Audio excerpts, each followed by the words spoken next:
Next is stack addressing mode. It is linear array और list of location. Items are appended to the top of the stack always. Obvious है, last in first out, तो ऐड भी हर हमेशा top से होगा और रिमूव भी हर हमेशा टॉप से होगा. A pointer that is not point, a pointer is associated with stack whose value is the address of the top of the stack, जिसे अपन बोलते हैं stack pointer, which is also known as stack pointer. Now, it is used in zero address instruction.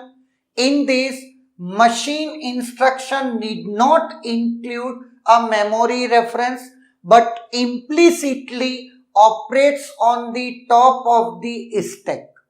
तो stack तो कहां रहता है? Memory में रहता है या ना? तो यहां पर देखिएगा, ये स्टैक है आपका जो कि मेमोरी में. एक आपका स्टैक पॉइंटर है. ऑब्वियसली स्टैक पॉइंटर एक रजिस्टर है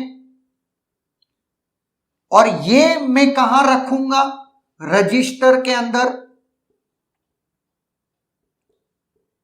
क्लियर? तो जब भी कभी होगा तो इसकी वैल्यू लेने के लिए आप जाओगे तो यहां आपका ऑपरेंड पड़ा होगा टॉप ऑफ द स्टैक. ऐसा ही तो है. तो ये देखिएगा आप, आपका इफेक्टिव एड्रेस क्या है? रजिस्टर पे पड़ी हुई वैल्यू ना. तो अल्टीमेटली ये कैसा हो गया? रजिस्टर इनडायरेक्ट सरीका हो गया है या ना? नो. एक बात तो ये हो गई जो आपको ध्यान में रखनी है. अब अपन चलते हैं स्टैक की वर्किंग पे कि किस तरीके से हम काम करेंगे. तो इसको एक एग्जांपल से मैंने समझाना. a plus B into C minus D. तो सबसे पहले तो हम इसका पोस्टफिक्स नोटेशन निकालेंगे. Postfix notation. नाउ जब तुम इसका पोस्टफिक्स नोटेशन करोगे तो A B plus C D minus into. Clear? Now A सबसे पहले आप स्टोर करोगे, उसके बाद आप स्टोर करोगे बी. क्लियर? जैसे ही आपको मिलेगा प्लस, आप इन दोनों को पॉप करोगे, प्लस करोगे और रिजल्ट को पुश करोगे है या ना? तो अब स्टैक में क्या चला गया? ए प्लस बी. क्लियर? नेक्स्ट उसके बाद गया सी, उसके बाद आपका गया D, that is D. Clear है? नाउ इसके बाद आपका आया क्या? Minus.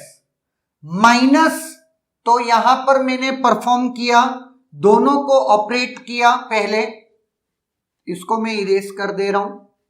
Now see minus D, और फिर मैंने रिजल्ट को क्या करा? पुश कर दिया. तो result will be C minus D. ये आपके स्टैक में है. ऑब्वियसली रिजल्टेंट है, मैं तो सिर्फ आपको समझाने के लिए. और जैसे ही मल्टीप्लिकेशन मिला, मैंने दोनों को पॉप किया और फिर a plus B into C minus D. ये वैल्यूज को मैंने क्या किया? मल्टीप्लाई करके रिजल्ट कहां स्टोर कर दिया? स्टैक में. क्लियर है? तो हर बार मैं टॉप ऑफ द स्टैक को ही पॉइंट कर रहा हूं और फिर जैसे ही पॉप कर रहा हूं तो मैं नेक्स्ट को पॉइंट कर रहा हूं, और जैसे ही मैं पुश कर रहा हूं तो इंक्रीमेंट कर दे रहा हूं. ये कहानी में फॉलो कर रहा हूं. क्लियर है? तो ये एड्रेसिंग क्या बोलते हैं हम? इसे बोलते स्टैक एड्रेसिंग. क्लियर है?